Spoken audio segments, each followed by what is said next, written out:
So the last question, very important, 2 weeks now before the election, I think, almost 2 weeks now, is New York. Everybody is reading about him. Everybody is looking into, because he's the so-called socialist in the most capitalistic country of the world, in New York, Zoran Mamdani.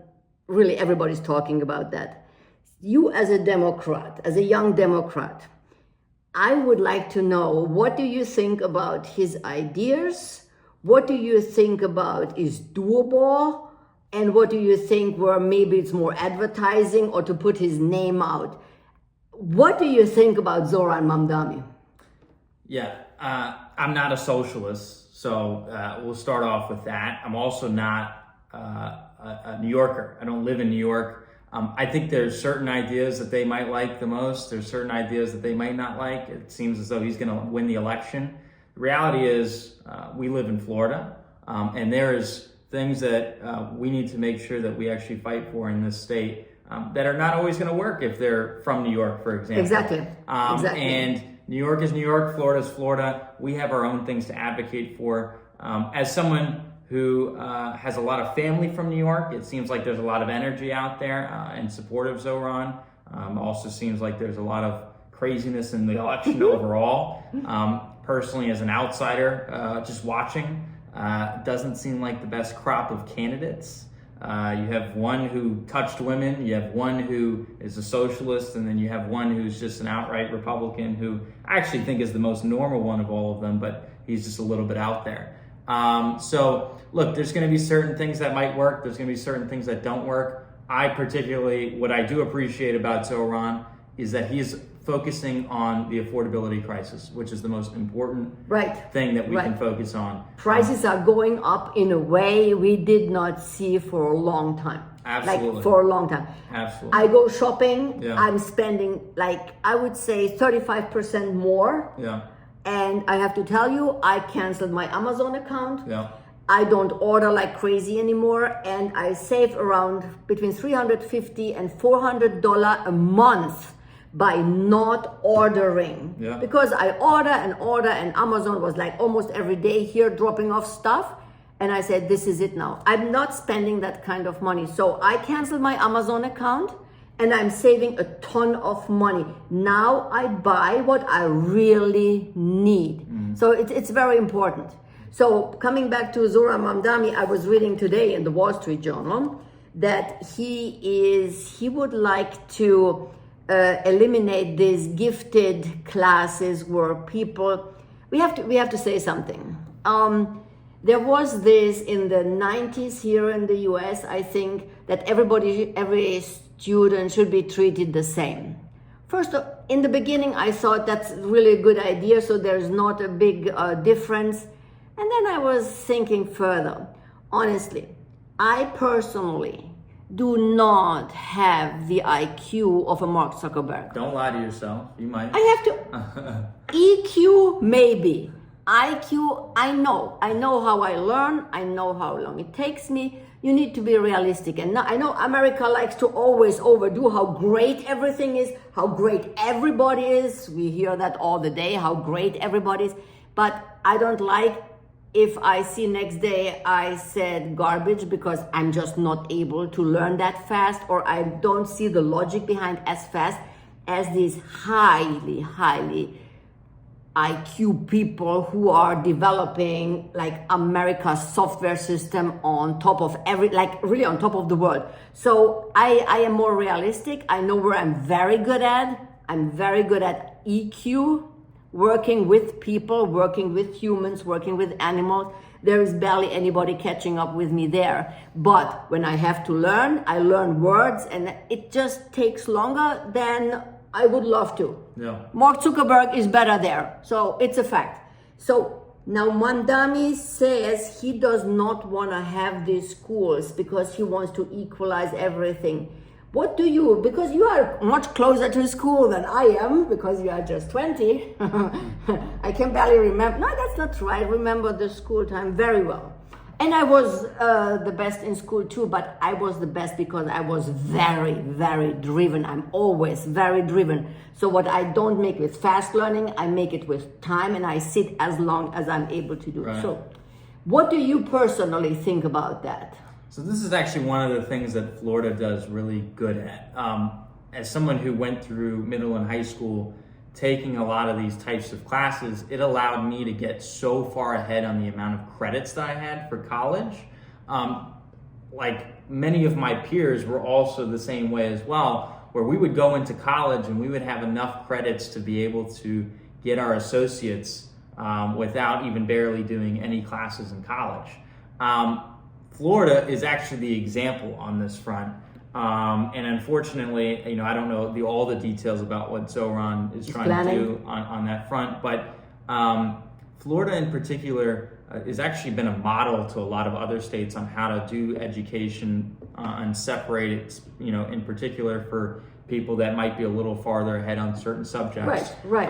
And so, for me, like, I started taking high school math in, I believe it was 7th grade. So I was able to be at the highest level of math for my class earlier, which allowed me to finish my credits earlier. But when I didn't even know this at the time, I found this out recently. There was actually a class higher than that where kids were taking, in their freshman year, I believe they were taking college classes for math already. Really? And those kids were even further along. And knowing those kids, there's no way I could ever match what they were able to do.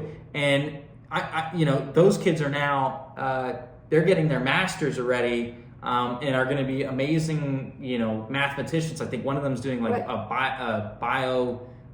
mechanical engineering, something like that. I'm like, insane things that we need to support them, and we need to make sure that they have the resources and the education to do that. And I, making sure that everyone is equal in education is a very socialistic mindset, in my opinion. It shouldn't be everything is same for everybody. Is the same for everyone. It should be everyone has equal opportunity. Now that doesn't mean equal outcomes, though. Exactly. I want to make sure every single person has the resources and availability to do the things that they want. That doesn't mean the outcome is going to be the same for everyone, which is what I think Zoran's advocating for. I'm not a supporter of that mindset. Yeah. So we will see what he is coming up with there. And I'm also interested in what's on Bloomberg. I really hear it all the time. I read it also in the Wall Street Journal that Mamdani is planning having groceries sold by the city. Now, again, coming from Hungarian roots when they had socialism there, I can tell you that if it's not the demand what is telling what should be sold in a business, it's not working. So when I wanted to buy like a white shirt because I needed, or a white bra, it was a white bra under the shirt. And then I've been told that right now there are no white bras there, they are all black, because the plan was it's just black for this year. This is how you deal with kind of socialism. It's the other way around. So you just put the product out there and then you hope that people need it and buy it. It's not working. It's really not working. The demand has to determine. That's the word determine. The demand has to determine what's in the shelves. Right. That's what and the prices are normally made by the demand. Right. And in New York, everything is expensive. So you will not be able to buy a bread for $1 because the production of a bread cannot be made for $1. Right. So the only thing I believe what you can do is having maybe a non-profit. So still the costs are all covered, the employers are all paid, the rent is paid, but the profit margin on the top is like almost zero. That's the only thing how a business can run if they have on the top, which is not really capitalistic, but it still covers all the costs. But I am not sure if that's a good idea. So maybe he tries it, Mamdani tries it with one business to see how that is running. And then hopefully he will adjust what we will see in the data. The data will tell us, is it doable? Because it cannot be that it is getting funded by government money. I really don't believe in that. I don't believe in government funded businesses in New York. What do you think about that?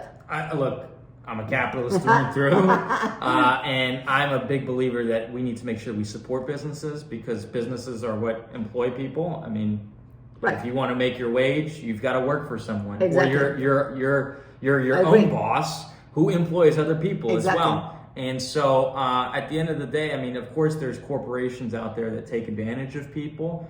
But by and large, I mean, this state has a lot of small businesses. If you talk about something as socialist as city-run groceries, there's a lot of small businesses that lose out. And there's a lot of people who work for those small businesses that also lose out. And it's also, look, I'm a Democrat that believes that government can do a lot of good. I also believe that government, as a Democrat, I think there's also a level of too much government that can happen. And this is one of Absolutely. those scenarios that we don't need government involved in every aspect of consumer Correct. buying and businesses and what they should produce and all that. None of that makes sense. It's been proven to not work through the 100 of years that Exactly. we've had of communism and socialism Right, in right. all these countries. Not just, it's not just because we're the United States it's not going to work. It's because it's been, tried and proven not going to work. And there's a reason I believe we're the greatest country on earth. We have the best economic system. It might be faltering right now because of the terrible administration that we have in this country. But I think that there's a real availability for us to make sure that we come back with a good administration and the right government, making sure that we're doing the right things in this. Yeah. In this By the way, the stock market doesn't show that the government is or the economy is going Right. downwards. Right. We will see Right. what's coming soon. We will Right. see what's coming soon in the stock market. I'm very curious. We will just see what's coming. But I would like to share something. I had a huge fitness club in Germany. And there was a government-owned sports club. We have, for poor people in Germany, we have like sponsored clubs for poor people in Germany. And mine was a private club. I owned it, so I had my membership. I had to make profit because I had to live from the income of the fitness club. And this big, huge gym got 10 million euro add-on money for that gym to build out the newest, the best equipment, golfing included. Golfing. It was huge. I think it was a nine-hole golf course, if I remember nice? correctly. Was it a nice It's course? huge. Everything new. I gotta Everything go new. visit. It's beautiful. It I was gotta in go. Weinheim, Germany, Yeah. for $10 a month. Wow. So my membership was $50 a month, and we had just a great gym with a beautiful sauna and all that, but no golf, no nothing. So I had exactly 2 years to decide what I'm doing with that gym because I would have gone bankrupt. Yeah. So that's the problem. The 10 million, what they got from the government, destroyed all private businesses Yeah. around that. Yeah. So it turned into a monopoly Right. into that city, and the rich people went there too Yeah. because it was 10 euro was it a month. So they left me slowly too, even though I'm much better as a trainer what they had, but it doesn't matter. $10 was the thing. Yeah.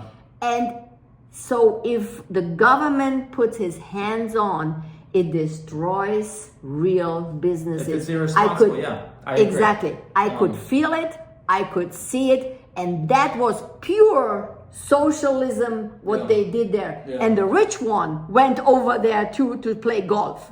So I had a real problem there. We on my have to hands. be responsible with Exactly. government. I mean, Absolutely. that's the biggest thing. So. Absolutely.